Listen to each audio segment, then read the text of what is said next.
Hello दोस्तों, तो आज हम काम करेंगे इस रूम में। और इस रूम में 2x4 का हम टाइल लगाएंगे। तो टाइल लगाने से पहले सबसे पहले हम 4 कोना में लेबल करेंगे। उसके बाद 3 कोना हम टिप किए। इसमें हम टिप नहीं किए हैं क्योंकि यहाँ पे फ्लोर लगा हुआ है, इस फ्लोर में ही हमको सूता दिखना है। तो फिर हम पहले टाली हम कच्ची कर लेते हैं और इस टाली को हम बैठाते हैं। तो इस टाली को बैठाने के बाद हमको पता चलता है कि इस रूम में बहुत काफ़ी ज़्यादा ही बदकुनियाँ हैं। तो फिर हम टाइल को रख करके हम अपना लेवल चेक करेंगे जो हमें 18 इंची में है। और फिर हम उस फ्लोर से हम मिला लेंगे कि हमारा ये जो टाइल है वो उस फ्लोर से मिल रहा है या नहीं, सूता करके। फिर हम धार को मिला लेंगे। ये जो एक धार हम सीधा कर लिए हैं, उसके बाद हम सीधा हमको इधर भी सूता कर लेना। अब हम लास्ट टाली जो है हम इसको सेटिंग कर लिए हैं। पूरा मेरा कच्ची फाइनल है, लेकिन मेरा बदकुनिया है। कितना बदकुनिया? 7.25 इंची। तो हम 7.25 इंची इस कोने में मारेंगे और उधर जीरो में रख करके हम सूता पटकेंगे। फिर हम पटकने के बाद फिर हम इसको इतना जो बदकुनिया है इसको हम कट करेंगे। तो हम जो है मशीन से हम इसको बढ़िया तरीके से सीधा प्रॉपर तरीके से इसको हम काट लेंगे। फिर हम इसको लेके जाएंगे जहाँ से हम उठाए थे वहाँ पे सेट करेंगे। सेट करने के बाद इसको एकदम जॉइंट बाई जॉइंट रखना होगा, जो एकदम मिलना चाहिए। फिर हम तीनों टाइल काट लिए हैं और मिला के रख दिए हैं। फिर अब इसको हम फाइनल करेंगे।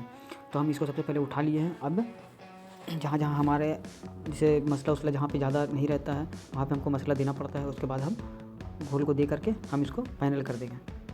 दोस्तों, हमको यहाँ पे स्पेसर लगा के ठोकना पड़ रहा है। तो हमको जॉइंट को 2 mm में, जॉइंट में 2 mm का हमको स्पेसर लगाना पड़ रहा है। तो हम सबसे पहले जो जॉइंट गेप किए हैं तो हमको पता नहीं चलता है कि हमारा ये टाइल जो है दूसरी टाइल से मिल रहा है या नहीं, इसलिए हम फल्ली की मदद से हम चेक करते हैं। तो ये जो छोटा गेटक है, ये हम गेटक से हम अपना जो है जो टाँचा है वो हम मिला लेते हैं। फिर हम वहाँ पर अपना 18 इंच में जो हम लेवल किए थे उसको भी हम मिला लेते हैं। उसके बाद हम दूसरा टाली को फाइनल करेंगे, जो हम गोला वोला देके यहाँ रेडी कर दिए हैं। और फिर हम स्पेसर लगाएंगे। जो हम ये स्पेसर प्लस वाला नहीं है, ये स्पेसर जो है क्लिप वाला सिस्टम है। तो इसमें हम क्लिप फंसा करके उसके बाद दूसरा टाली को हम रखते हैं इसको बढ़िया तरीके से, जैसे कि जो क्लिप में बालू वगैरह नहीं रहना चाहिए, नहीं तो फिर दिक्कत करेगी बहुत ज़्यादा। अगर थोड़ा सा भी 19-20 हुआ तो फिर हमको बहुत ज़्यादा तकलीफ होगी लगाने में। उसके बाद हम इसको पूरा बढ़िया तरीके से हम ठोक लेते हैं। उसके बाद फिर हम गेटक से हम चेक कर लेते हैं जो हमारा टाँचा तो नहीं है। अगर टाँचा होगा तो खट खट आवाज़ करेगा। तो फिर हम इसको जो है पुश करके, जो मेरा स्पेसर का जो क्लिप होता है उसको हम पुश करके बढ़िया तरीके से टाइट कर देते हैं, जिससे कि टाली आवाज़ नहीं करे और लपे नहीं टाली। फिर हम दूसरा टाली कच्ची करते हैं। अब हम इस रूम को हम कंप्लीट कर देंगे। फिर हम आते हैं लास्ट टाइल में। तो लास्ट टाइल जो होता है हम पूरा घोला वोला दे के हम पूरा फिनिशिंग कर देते हैं। उसके बाद हम टाइल को रखते हैं यहाँ पे, और यहाँ पे हम 4 फीट का लाइन में हम 4 पीस का हम स्पेसर देते हैं।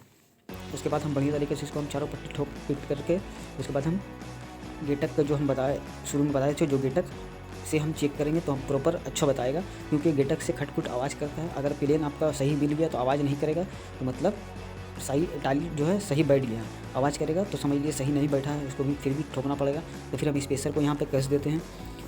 इसको जो टाइल जो ज़्यादा उठा हुआ है उधर ही से कसना है, जो बैठा हुआ है उसको उस साइड से रखना है। तो इस तरह से हमारा टाइल बढ़िया तरीक़े से बैठ जाएगा। फिर हम यहाँ पे पाँचों जो है हम जो मेरा क्लिप है वो हम कस लेते हैं। उसके बाद हम फाइनल चेक कर लेते हैं। उसके बाद फिर हम सूता चेक करेंगे जो हमारा वहाँ फ्लोर से मिला हुआ है या नहीं। फिर यहाँ पे हमारा मिला हुआ, फिर इस कोना में हम देखेंगे, इस कोना में भी हमारा मिला हुआ रहेगा। अब मिडिल में भी चेक करना पड़ता है क्योंकि टाइल जो है हमारा बेंड रहता है। तो हम इस तरह से हम चेक करेंगे तो सही हो जाएगा। तो हमको जो डोरमेट लगाने में दिक्कत नहीं होगी दोस्तों। तो आप मेरा रूम यहाँ पे कंप्लीट हो चुका है। तो थैंक यू दोस्तों।